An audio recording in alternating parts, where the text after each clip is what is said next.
All right, Shalom, giving all praise, glory, honor to Yahweh Bashem Yahweh Shah, Bashem Rakakwadash, double honor to the elders and apostles, great millstone, peace, love, and blessings to the elect scattered, mainly in Babylon the Great. And I want to do a quick little lesson through the Spirit, basically a continual lesson dealing with the economic woes and all this stuff that's going on is of biblical proportion because Yahweh Bashem Yahweh Shah is about to judge the world and the people for their pride, their wickedness. Great misery is about to come. All right, and as you can see, government shutdown is in effect. All right, it's going to affect a lot of people, and all they're going to do, most likely, put another small little band-aid on not just a gunshot wound, a shotgun wound, man. All right, it's just bleeding out worse and worse, and the economy is finished. And that's why inflation's took a part in this economy, because the dollar can't keep up.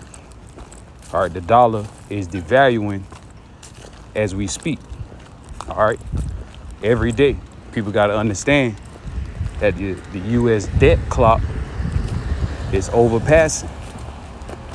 Then on top of that, you got these nations that don't want to deal with the U.S. dollar anymore, and America is making enemies with these same people that, you know, mostly produce goods for Babylon the Great.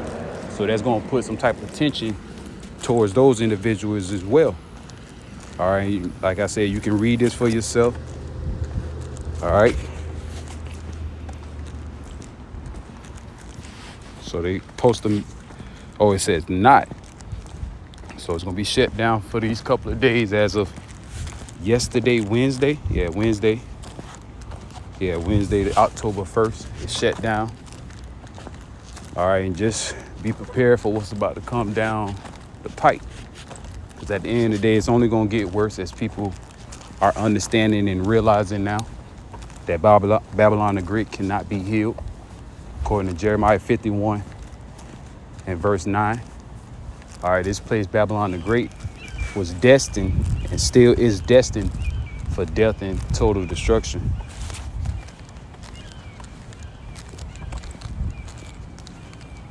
So you see U.S. government shut down at the midnight deadline passes.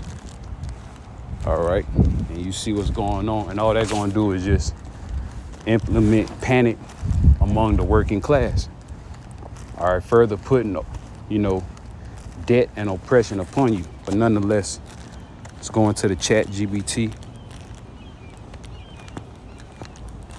I want to get one precept. This is the precept that I had in mind. 1 Thessalonians 5 and 1 says the day of the Lord, but of the times of the seasons. Let me read it, amplify. It said, now as to the times and dates, brothers and sisters, you have no need for anything to be written to you, for you yourselves know perfectly well that the day of the Lord, return of the Lord, Yahweh Bashem Yahweh Shah, is coming, just as a thief comes unexpectedly and suddenly in the night. And that's ultimately what it boils down to. Ultimately, he's going to come. That's why the scriptures say no man know the hour or the day, and no, not even himself as being the Son of Man, Lord Yahweh Shai. He does not even know, but the Father. Letting you know it's a big difference between the Father and the Son and the Holy Spirit, the Rakakwadash. All right, separate entities. All right, the Holy Comforter, the Scriptures, so on and so forth. But the Father is not the Son, and the Son is not the Father. All right, two separate entities. So, verse 3, while they are saying peace and safety, all is well and secure, then in a moment, unforeseen destruction will come upon them suddenly, like labor pains on a woman with child, and they will absolutely not escape, for there will be no way to escape the judgment of the Lord. It's just that fucking simple. There's no escape from Yahweh Bashem Yahweh Shai. And I want to read 2 Ezra 16.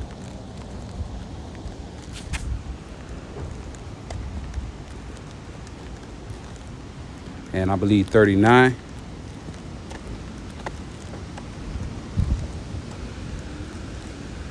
Um, 38, a woman in the 9th month of pregnancy may suffer labor pains for several hours, but when the time comes for the baby to be born, there is no longer any delay. In the same way, the disasters that are coming on the earth will not be delayed, and the world will groan when it is caught in its labor pain. And that's what's going on in the planet Earth. Peoples, nations are groaning. All right, sedition amongst, men, insurrections, all right, and also civil unrest. It's another term that I was thinking about. Oh, uproars of the people. 2nd Ezra 9:3. And that's all you're seeing, the groaning and the Americans that are upset with the way they are living. All right. We'll go back to the chat. It's economic woes in the Bible. All right. And the Old Testament dealing with Deuteronomy 28:15 through 68, dealing with the curses, which we already experiencing, or which we already has experienced. All right. Haggai 1:6 says economic frustration is tied to misplaced priorities. You have sown much and bring in little. He that earning wages to be put in a bag with holes. All right, no type of savings accounts. All right, at the end of the day, you can't keep, your head afloat, as they say in the world, trying to keep my head above waters. And at this point, in some type of shape, form, or fashion, everybody is technically drowning.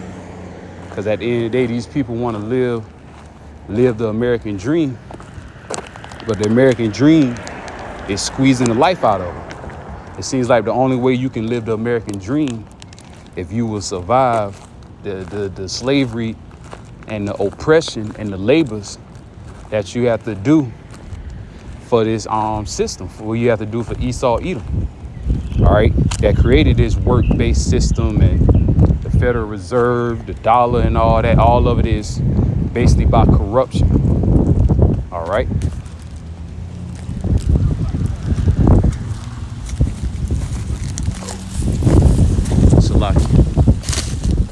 And this the one in James 5:1 through 6.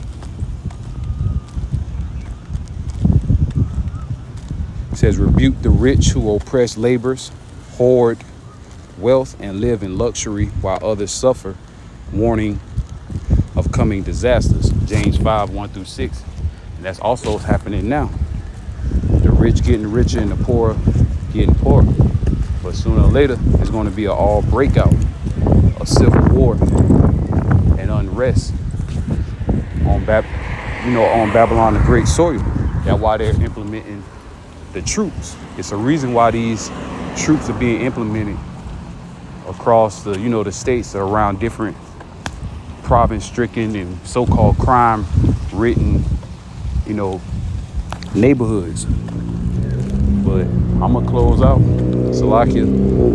Give all praise, glory, honor to Yahweh, Ba'ashem, Yahweh Shai, Ba'ashem, Rakah Kodash. Double honor to the elders and the apostles, great millstone. Peace, love, and bless to the elect. Till next time, I say shalom.